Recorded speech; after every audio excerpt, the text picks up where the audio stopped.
Ovo su vežbe za aktivaciju ramena i obavezno ćemo ih raditi pre treninga gornjeg dela tela. Sedite na bok, savijenih nogu, lakat postavite uz puk i kontrolisano podižite teg. Sljedeća vežba je sa gumom, početni položaj je u sredini, a zatim razvlačite gumu dijagonalno. Palčevi su okrenuti tako da upiru unazad prilikom razvlačenja. Obavezno stegnite kor. Sve radimo sporo i kontrolisano. Postavite gumu u šake, a palčeve postavite u stranu tako da idu unazad kada razvlačite gumu.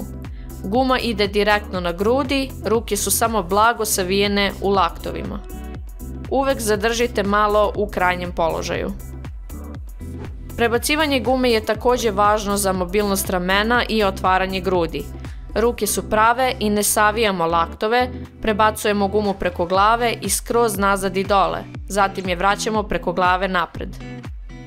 Vežite gumu sa strane u visini stomaka, približite se uz gumu, lakat je uz telo i vučite gumu sa strane u ravni sa telom.